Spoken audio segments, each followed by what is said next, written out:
Our circumstances don't define us. Our actions do. We all have moments of impact. What are you going to do with yours?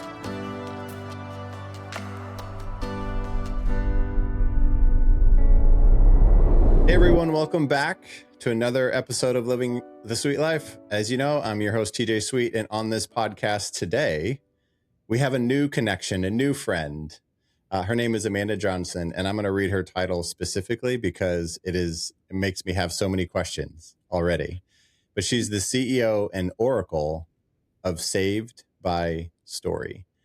We're going to talk a lot about story. We're going to talk a lot about your story. Maybe the one that you know about but haven't told anybody. This is sure it could be writing a book. It's part of it, but it's about really honoring your story. How has that story shaped you? And then how can that story shape other people? So that's just a little bit about what we're going to talk about today. But I really want to introduce you to Amanda. So Amanda is a new connection with me, and we had one call and just connected in heart and in mind. And we're here for the same reason, to serve other people and to just do good things in the world. And I'm so excited to introduce her to all of you. And tell you one little thing about her. She said, "Are you looking to connect with some cool people?" And within moments, she connected me with 6 people, like my inbox flooded. And what that tells me about Amanda is she builds connections with people. She's not somebody with connections, right? We talk about connection a lot here. But Amanda, you've clearly cultivated meaningful connections because every single one of those people, the way you talked about us, the way you introduced us, and the way they talked about you after I introduced myself speaks to the person that you are, not just what you do for other people in the sense of this business, but also who you are as a person. So I wanted to call that out and honor that because those are some of the hidden details that a lot of people don't talk about, but you can tell the way people talk about you in email, especially to strangers. And so I just appreciate you being here. I appreciate you being the person that you are and for the opportunity to connect with you. Well, thank you. I mean, I think that speaks to the power of story itself. You know, those people that I connected you with, I've been traveling with some of them for a few years and some of them for 20 years. Mm. And it's such a privilege to be invited into someone else's story, you know, not just the how are you doing today or what are you working on and why do you care about it, but really being invited in is lots of deep connection and intimacy happens. So it's a privilege for me. Yeah. Yeah. See, just hearing what you just said is meaningful and from your heart. So I appreciate that. And so tell everybody a little bit more about kind of how you're serving other people, the connections you're building, some of the work you're doing, and then we'll get into this Saved by Story here in just a second. Yeah. So I call myself the Oracle at Saved by Story. You know, it's Story brand. So we have names for everyone. I'm a partner with my son and my youngest sister. My son we Okay. call Wizard because with the keyboard, he's like Harry Potter. He makes magical things happen very quickly, technology and publishing. And my sister, we call her the Avatar. I don't know if you remember Avatar, The Last Airbender, but she's like good Yeah. at doing a lot of things, you know, design and dance, and she's a writer herself. And so she sort of floats between all the things. And I'm the Oracle because I don't know if you remember, but The Matrix, remember that crazy movie way back when? That was an important movie for me. Mm. At first, I really identified, you know, story talk. I really identified with Neo, right? Because I was 18, 19, 20 years old, sort of waking up to the fact that all of the stories that I had been told in my childhood may or may not be true. Mm. And having all those feelings, you know, when he's like unplugging all the things. And but the character that fascinated me the most was the Oracle. And I don't know if you remember that scene, but there's a scene where he's just like, "Am I the one? I don't know. Am I the one?" And he asks her Mm. the question, "Am I the one?"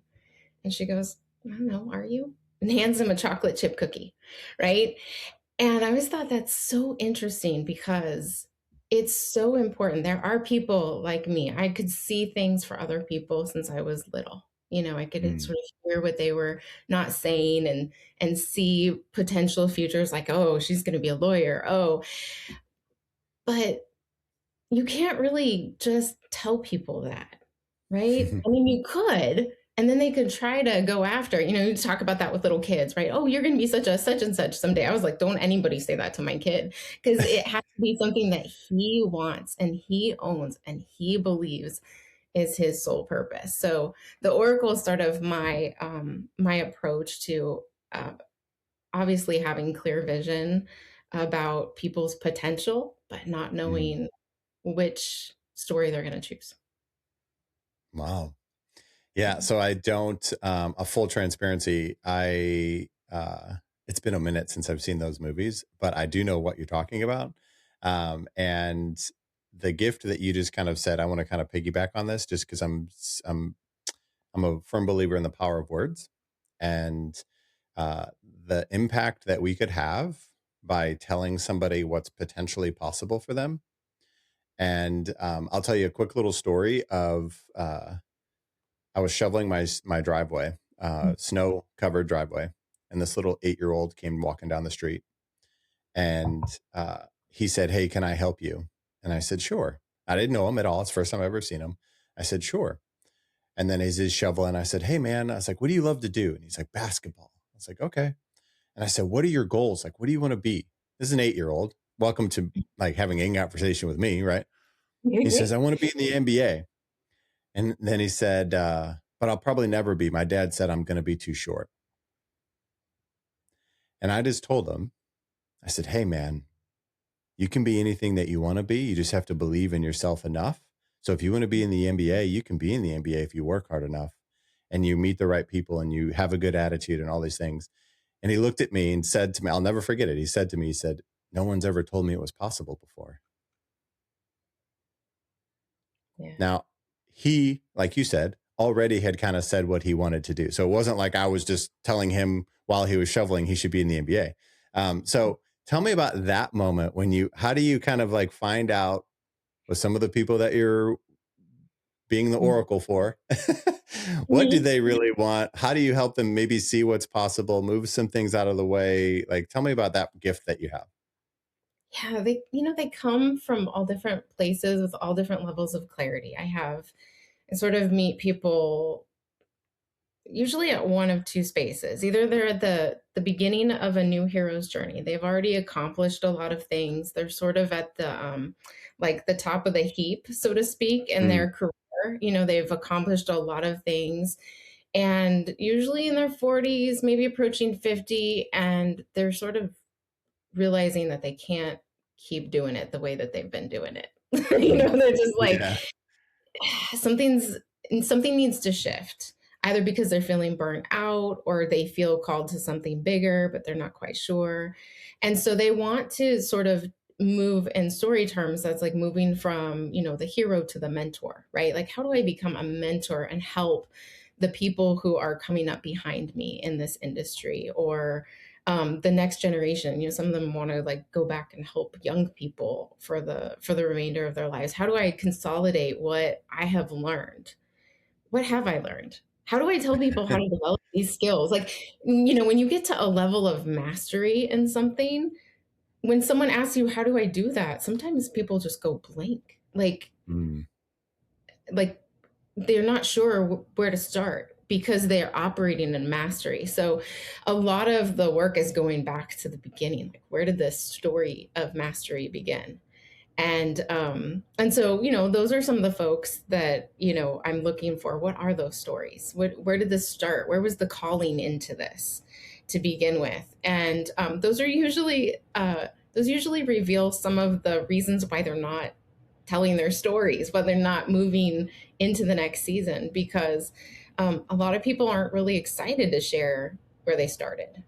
It was hard. They were beat up by life and abused by mm, people, and at the bottom of the rung, being mistreated all the time. And it's one thing to tell other people that you experience that, but most people like to talk about the highlight reel, like, this is how I overcame it. But it's that piece, going back to the beginning. That's where your reader is opening up the book, or your audience is sitting in the pews, waiting to hear, like, does this person really understand where I'm at? Like, this kid, right? Like, can they can they see something in me, even though I feel like the story that I'm living is not the one I want to be living. Mm. And my moment like that, I was 27 years old. I had graduated honors program, like by the skin of my teeth. I was trying to get out of that program every week. It was like so much more thinking and writing, and it was so much work. I was going to be a history teacher, ran into that. A lot of kids in that room who didn't have a single adult who believed that they could do anything more than just, I don't know, show up for a meal every day. The saddest thing. And no support there. So then I'll be a writing instructor. I'll come back to education when my son is older and doesn't need me to have a whole lot of energy every single night. And had the opportunity to do all this writing instruction and all of these things. And one of my mentors said to me, she gave me the opportunity to read her book and give her some feedback on it. And my only response was, how does it feel to know that the person who opens the book is not going to be the person who finishes it? Like, the experience of reading it was transformational. I went on a hero's journey with her, and I felt changed at the end. And she said, well, it feels great. When are you going to write your book? I was like, this is what I realized. Like, the story that everyone had about me was high achiever, could do anything, accomplishes everything she sets her mind to, raising this totally awesome human.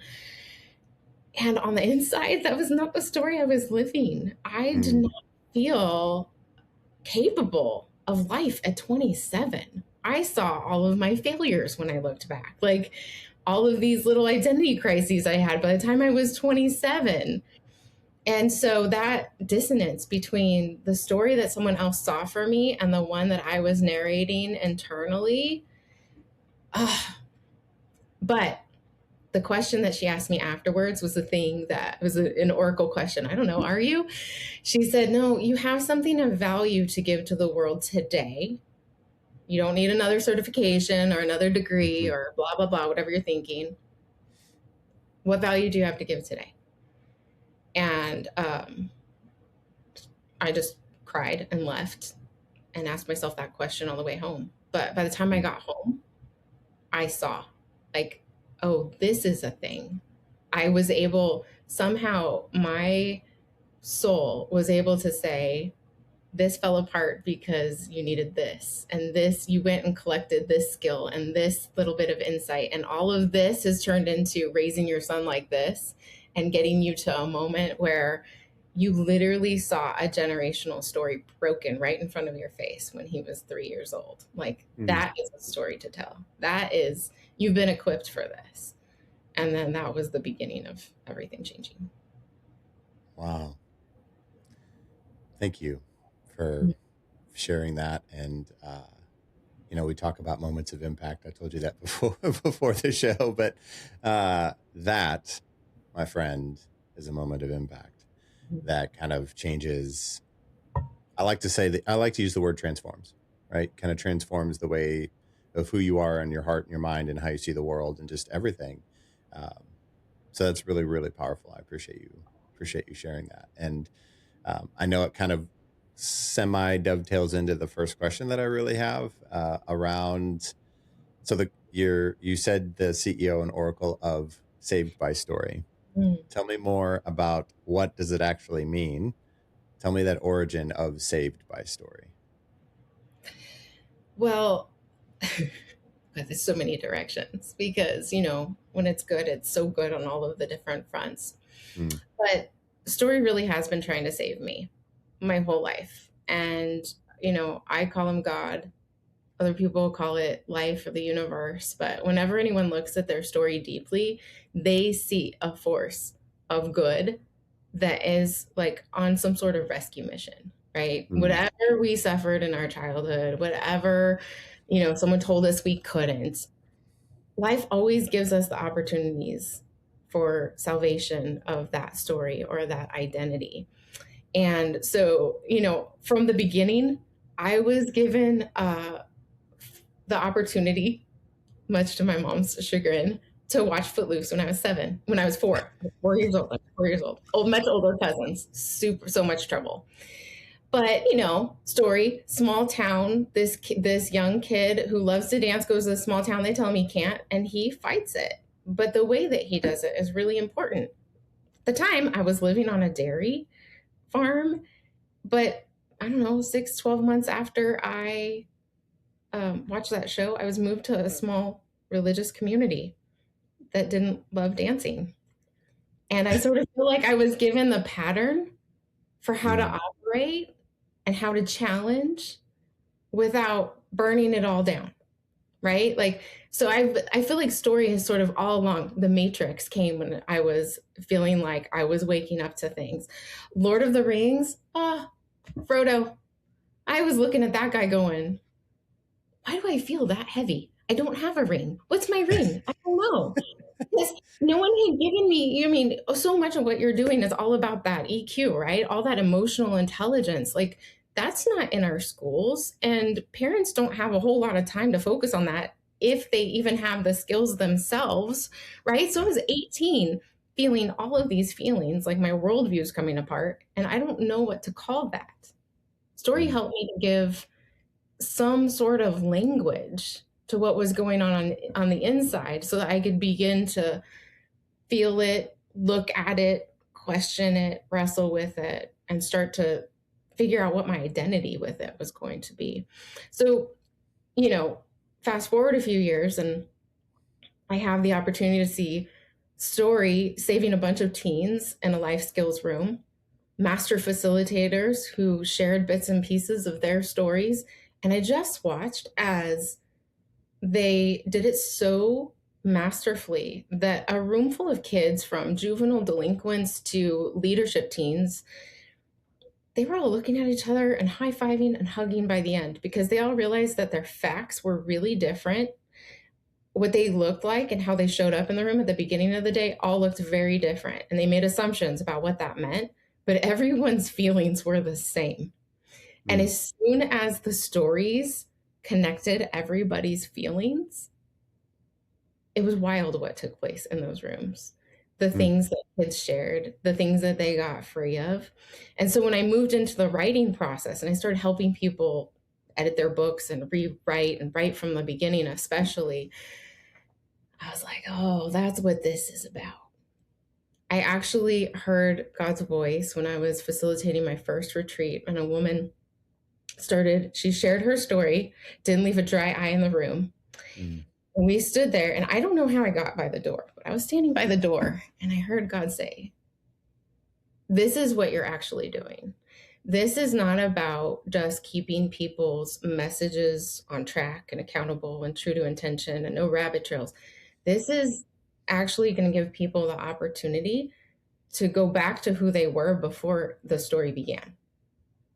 To really go back and say, like, who am I here to be? What was the sole purpose before the story got involved? And I felt like I just had to survive the story. And people get all of this opportunity to do that through the writing. And so, yeah, salvation comes through story in a lot of different ways. Yeah. I'm learning so much, and this is the most still I've been all day.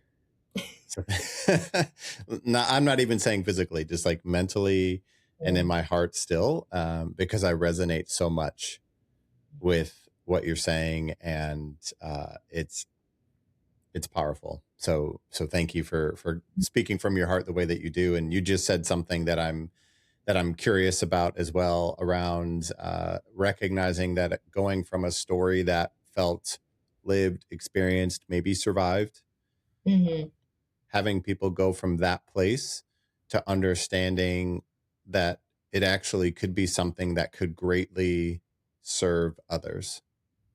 Talk to me about that bridge and that gap, and kind of how you see that happening a lot with what you do. Yeah, well, some people sort of know in a moment. Like, I have this one, you meet her, Lisa. She's amazing. And she had this experience, this powerful woman of faith already. This tragedy happens, and she's hunting for a story because she needs hope that her daughter is going to survive. Like someone can survive this type of injury. Mm. Couldn't find a story. So in the ICU, she told God, if you recover her, I'll write the story. So another mom or dad sitting in an ICU will not come up empty. They'll have some hope. So some people sort of know somehow in the middle of what they're experiencing that they need medicine in that moment. And if they can't find it, they sort of make a decision to be it on the other side. But then there are some folks who they really don't see the value of their story. You know, Mm. they feel like Mhm. they've lived kind of average lives. You know, I think that has to do with, I mean, I look at their resumes and I'm like, that is so not average. Like, I'm a little bit intimidated to work with you, right? And you're like, average? Like, it doesn't matter? Like, all of these experiences and degrees and adventures and wins and courtrooms and classrooms and like how, you know, because they've become so, I don't know, used to, like I was saying before, used to their mastery. Doesn't everyone do this? They have Mm. different, I know. they look Yeah. at themselves and see a different standard, right? They Oh, compare yeah. themselves to the people that they're like, oh, I'm going to be like that. And the people behind them are like, if I could only just be like you, like, how Mm. do I do that? So, a lot of it does come through the process of really having them do some work around their story. Like, how did you acquire this? Where did you learn this? Where were you when you started? And who were the most important mentors along the way? And who were the allies who brought their superpowers when you were like, well, I can't finish this mission by myself. I need some other superpowers that I don't have, right? And what Mm. were those tough moments where you were like, I kind of want to give up now. This is hard. And what kept you going, you know? And so, really talking people through their own hero's journey helps them to see the treasure that's in there. Because, you know, most of these people, they're like you and me. They're running a breakneck pace, helping a lot of other people, achieving great things. And that's awesome. But they don't sit and think about themselves and what a treasure trove they have to share.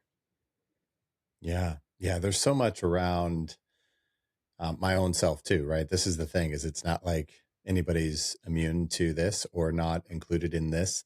But like there's an it is a discovery process of which I appreciate that you said that first, as far as like a lot of people don't have their story on the front of their mind or the tip of their tongue or the end of their fingertips. They oftentimes have their story actually buried as far down in everything that they're carrying as possible. Mhm, Which, but if we're being honest, it's actually something they think about often. It's just something they're not really willing to like face and confront and some of that. And, it's just this kind of like it's a shift, right? Going from pain to purpose, from wounds to wisdom, and like all those things sound simple. mhm. It sounds like just a simple turn of a page, Right, but it's right. there's so much more Mhm, of how you live every day of your life as well, right? I mean, there's so much more to owning your story, and then am I proud of it? Is it the life I want to keep living? And most of the time, I'm sure the people that you're working with as well, like it's also how do I want to live the rest of my life? Do I want to yeah. keep copying and pasting previous versions, previous chapters? Mhm, But it is so much self discovery, of which, when we talk about connecting deeper to ourselves, right? I think that obviously is what you're doing, but it's also connecting to other people because that's just honestly how we relate to each other is stories. And it's not to like stack and to say, like, I have one too.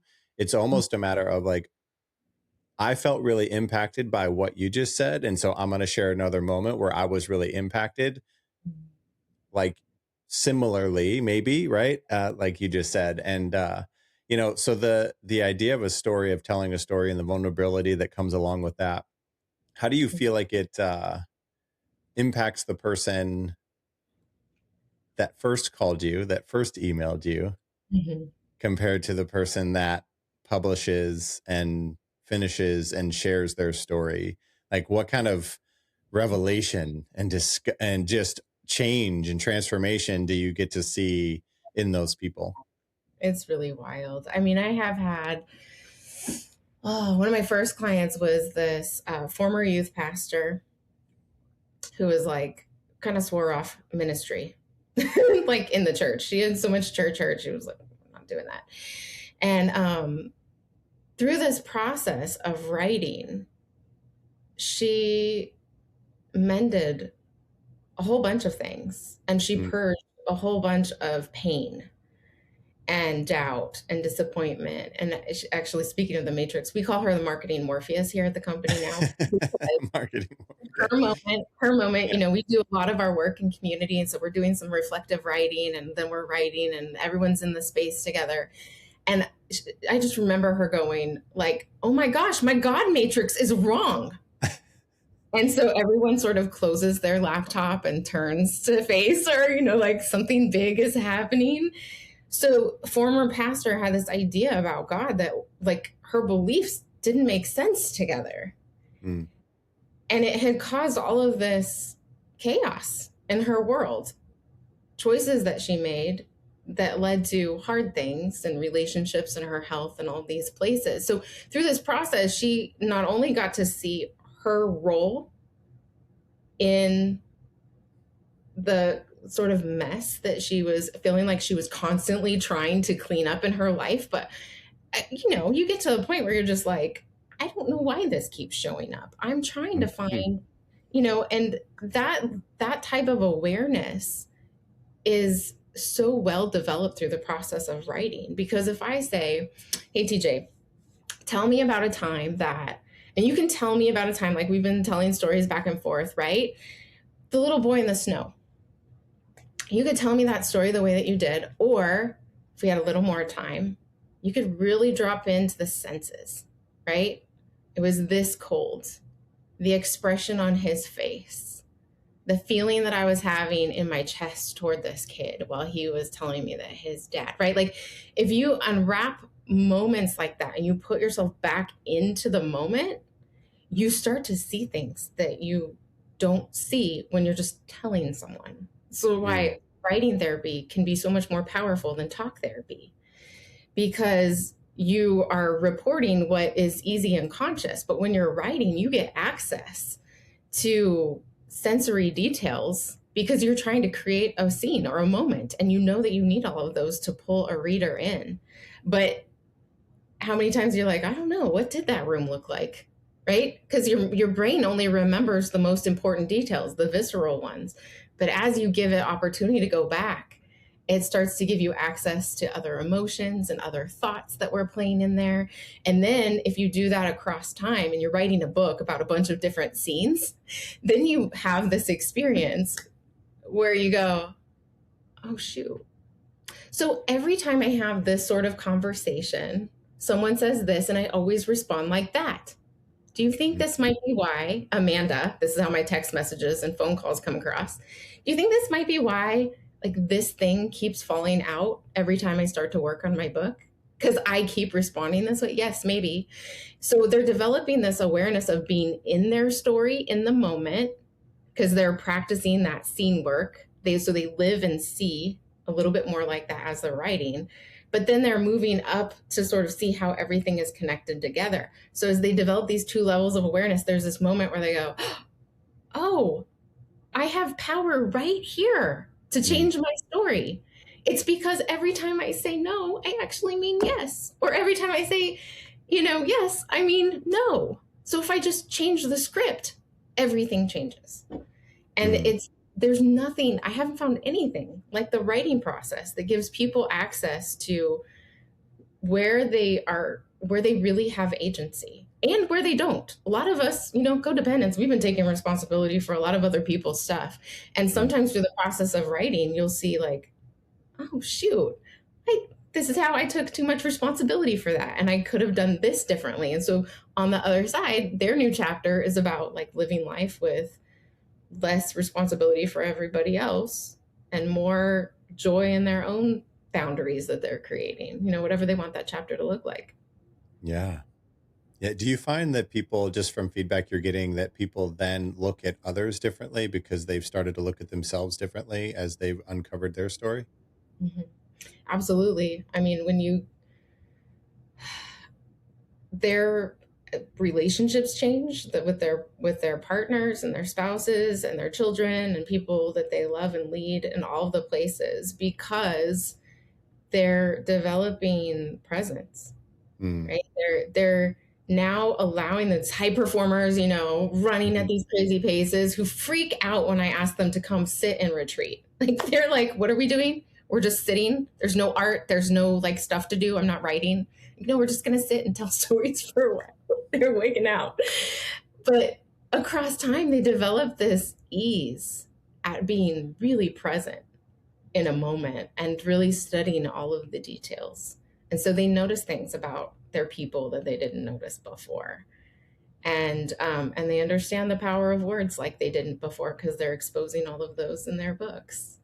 And they're understanding the power of posture and movement and expression because they're putting all of that into their books. And so all of that attunement turns out to be really, really good for relationships in their lives. Yeah. Yeah. I mean, it can't help but impact every part of you, not just whether or not there's words on a page or whatever it is. And, I just keep thinking about this idea of connecting deeper to yourself, kind of honoring yourself. And there's just so much to this. An imposter syndrome is just a thing, right, in life.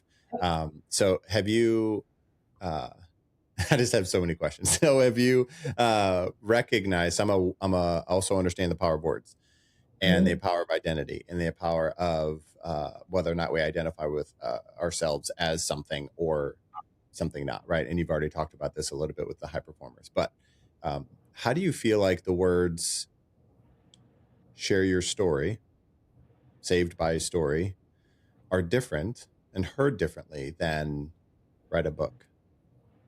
Because personally, I struggled, and I just talked about this not too long ago, but I struggled with reading as a middle school, high schooler.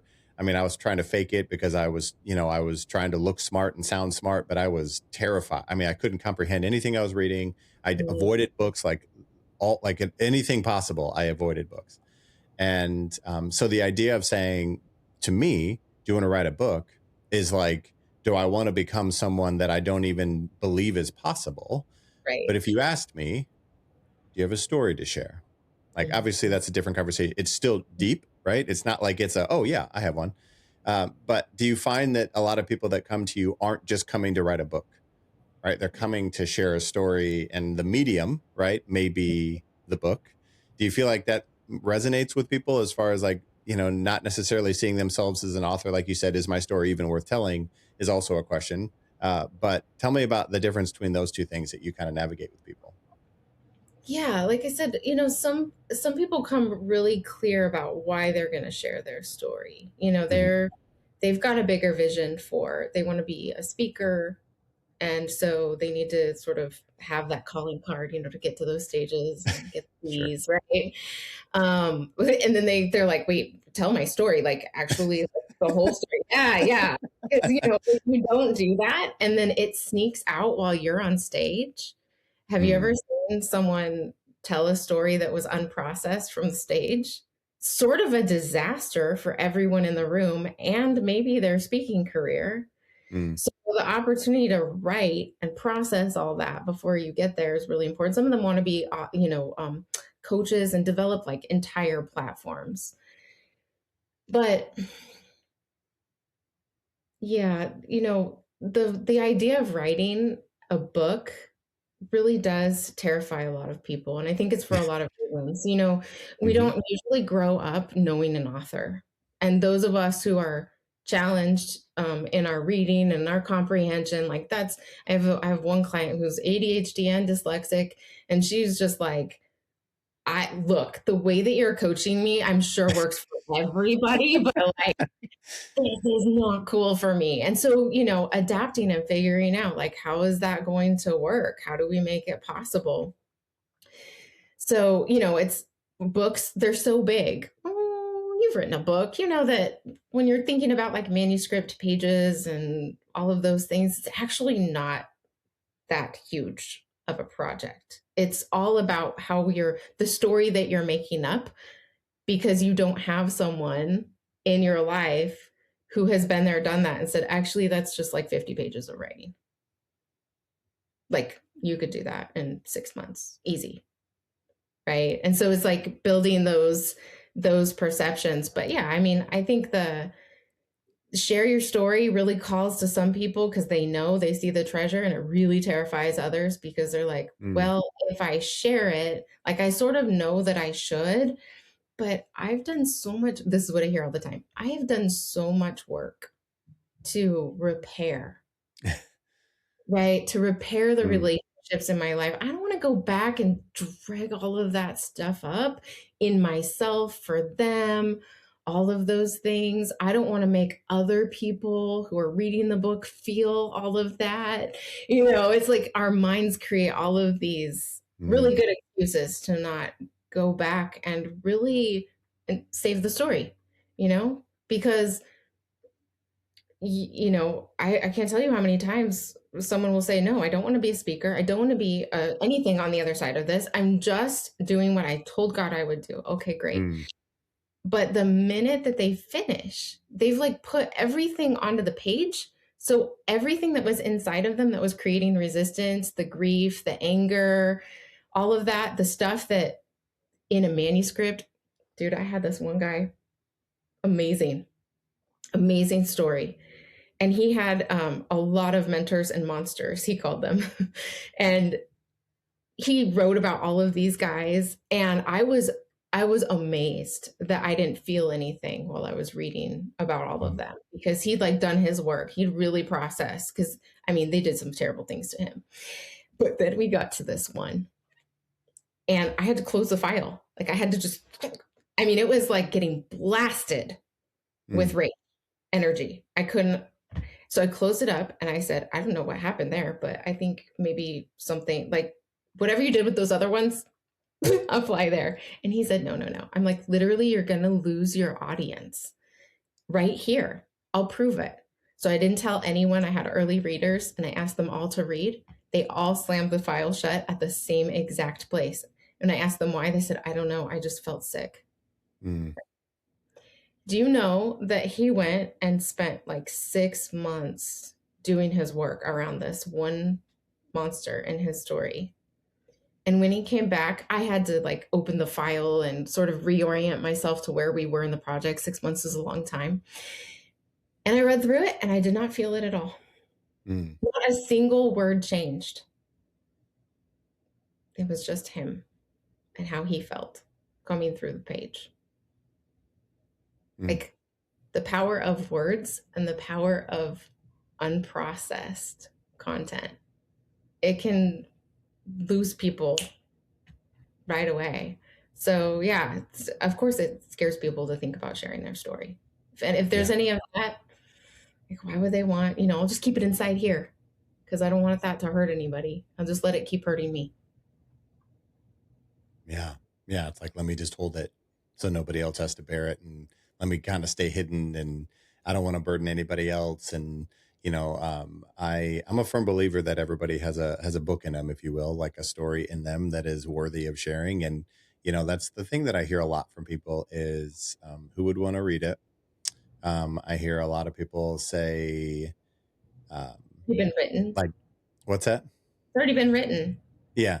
Yeah. And this like deservedness thing. And, but again, it's just all kind of part of the process of the work that you have to do internally before it's ready to go externally, which I had to do, with one of my books. And,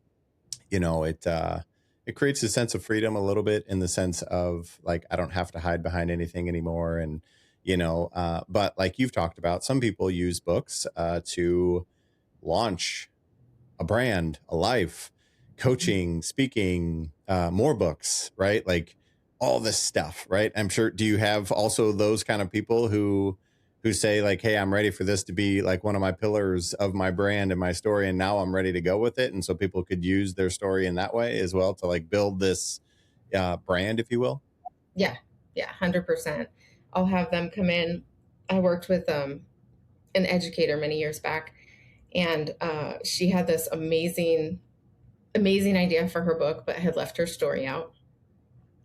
And we wrestled for a while about telling the story because she just did not want to, she didn't think it was important enough.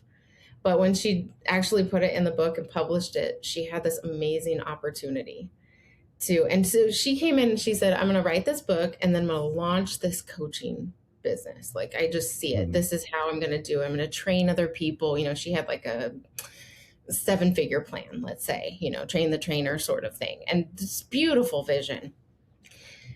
And then she published it, and someone at a university called her up and said, we need you over here.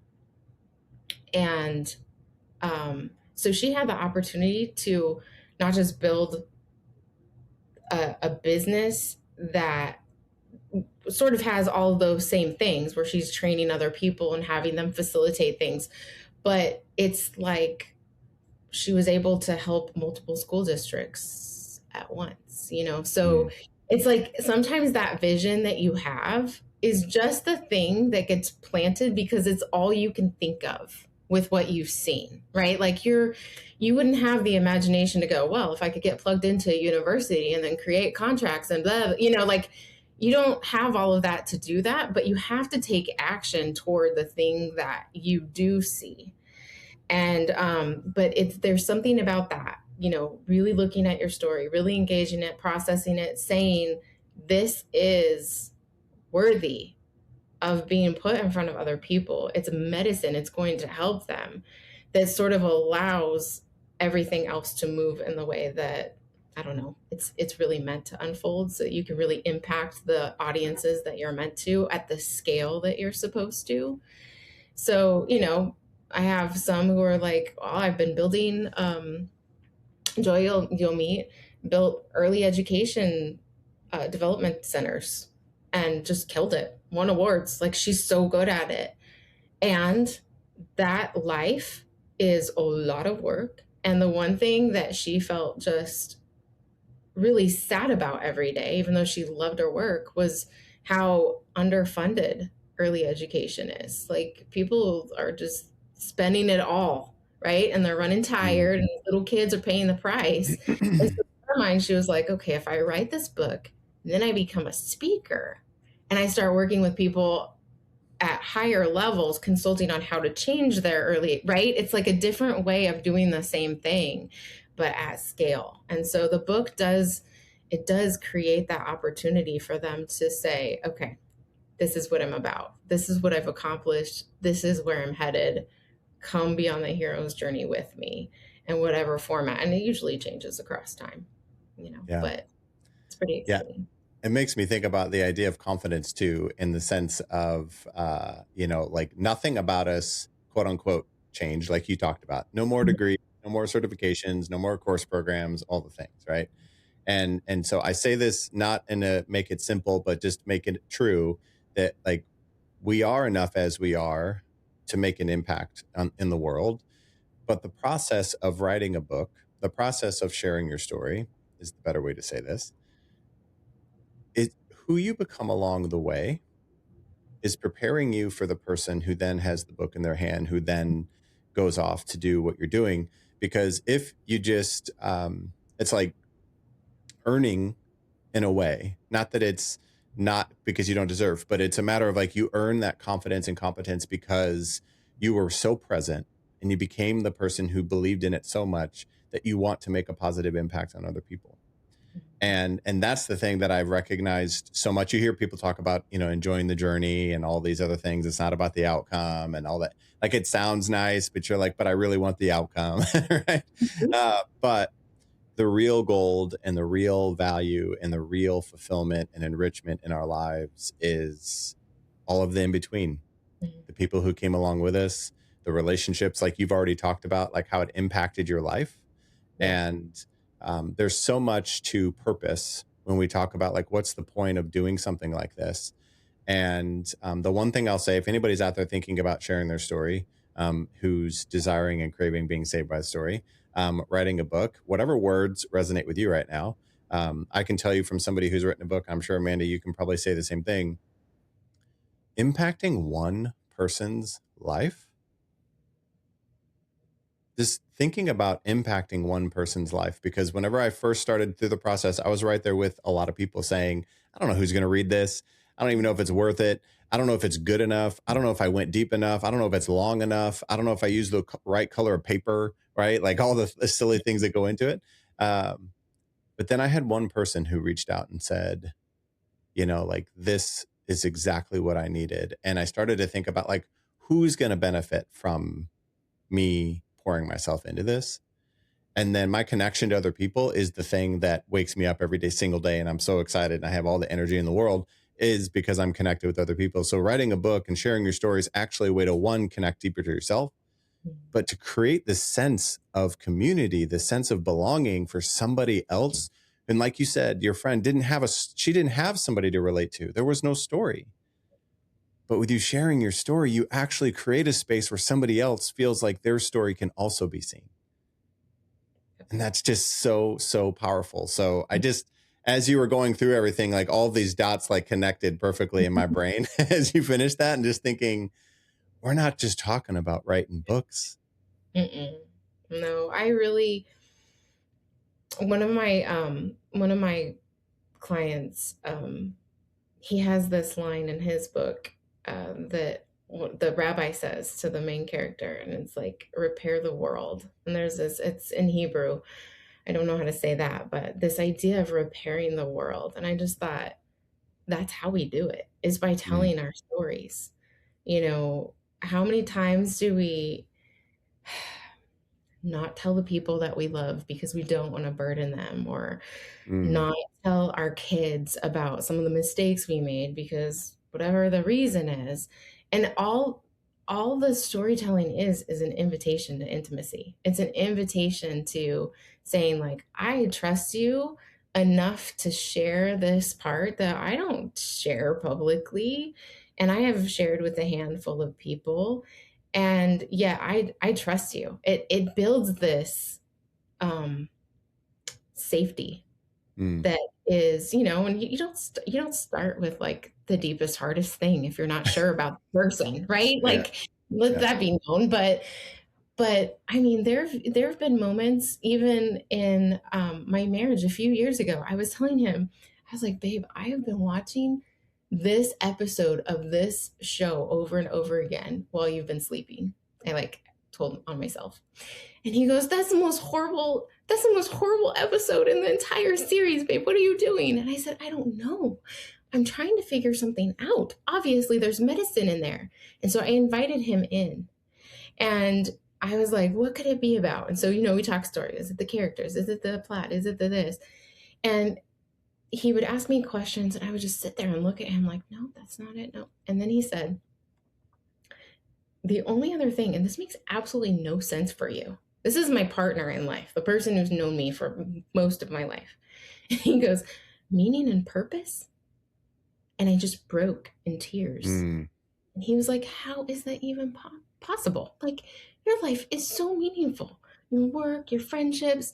And it gave him this window into, again, there's this story that everyone sees out here, and there's still some part of me that isn't claiming it, isn't owning it, isn't receiving what I'm giving, right? And he just like, but the intimacy that built, just that moment, was amazing. Like, he would have never thought that. I might not have ever thought that. But inviting someone who knows you into a moment where you're just like, man, I can't figure this out. Or, I'm thinking maybe I should tell you this story right now for whatever reason. It looks like you're maybe struggling with something like it. And I have eyes to see because I've been there. So are you open to it?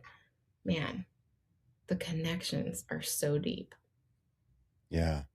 Yeah. And we connect through stories because it makes us feel like we're with somebody, even though the timing may not be the same. And, even if somebody needs advice, one of the things that I'm trying to work on truthfully and specifically is is how do I relate to them via story as opposed to tell them what they should do? Because obviously there's a lot there. Somebody says, I just need advice, we go into it. But if somebody's like feeling something, and um, the last little thing that it's about empathy and relating.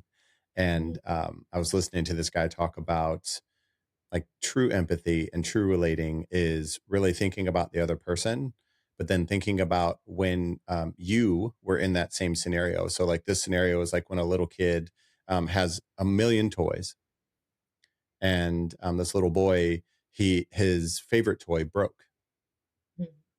and he said throw it away. His dad said throw it away, and he was devastated. And he's like, you have a million other toys to go play with. And he said, no, he just couldn't console him. And then like his lesson that he learned there was, when I had something I cherished and it broke, how did I feel? Mhm. Yeah. But that story of we've all had something that we've cherished, and what did I need? What moment? What did I need to hear? What did I need around me? What did I need to be said to me? Was it just the hug? Was it just consoling? Right? It wasn't Mhm. just a move on thought.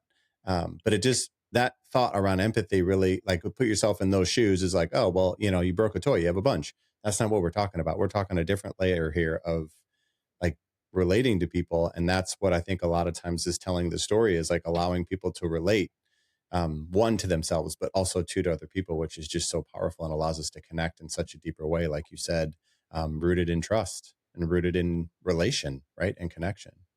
And it opens up all kinds of opportunities for them that they did not see. Like Mm, this little boy in the snow, he'd already made a decision somewhere inside of himself that his dad must be right. mm. Now, as he grows and he, goes on every team, now he's got two stories he can choose from. Right? Yeah. There might be days where he's still like, my dad was right, this is a bad day. But maybe TJ was right. Like maybe if I work harder, Mm, right? And just that ability to give people a window of, mm. I've felt this way. I have felt when the thing is broken. And it doesn't have to be like that forever. You know what helped me when I was there? Just the next right step. It's Yeah. really powerful. Yeah. Yeah. Well, thank you for all of this. I've gotten chills so many times during this 52 minutes. So thank you for having me connect deeper to myself as well, but also just to hear about the gift that you have. Oracle is perfect. Now I'm curious about the Matrix again. I may have to go watch it again. So I know a lot of people listening are thinking, I need to talk to Amanda, and Amanda's talking to me. So what's the best way for people to reach out to you so they can be saved by their story? Yeah. So check out the website, www.savedbystory.house. There's a contact form, obviously. Feel free to hit us up over there. But also check out the quest starters. For those of you who are like, oh, I'm not ready to connect with her right now. Like, TJ, I don't know what you're saying. You're like 6 months ahead of me. Okay, Yeah. so in 6 months, go over to Quest Starters and just start to poke around. There's a bunch of free resources there, and we do free virtual storytelling campfires, which is like a way for people to get a little taste of what happens here. Little narrative adventure, connecting with other people, telling stories to the level of your safety. It's just a really cool way to dip your toes in and see the right fit. But yeah, and if you're ready, Amanda at savebystory.house. I'd love to chat with you. Yeah. Well, thank you for that. And I will make sure to put all that in the show notes so everybody has all of those exact words, exact ways to find you and connect with you. And the question that I always end with, I want to go back to that statement that your mentor, that what was that one question, that your moment of impact that we talked about earlier when you were 27? What was that one question that she asked you that sent you home crying? What value do you have to give today? So I wanted to honor that because that is an incredibly meaningful connection. to everything when we talk about moments of impact. And I think, honestly, that's probably a question that could be asked daily in how we live our lives, right?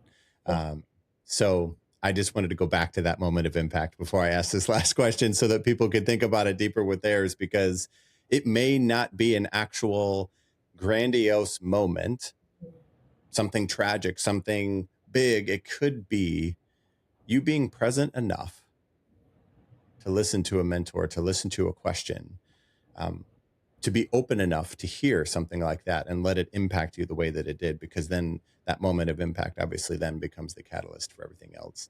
And so before I ask the question, Amanda, thank you for being here. Thank you for being the person that you are, and saving people by helping them, one, identify and share their stories. So thank you for being here.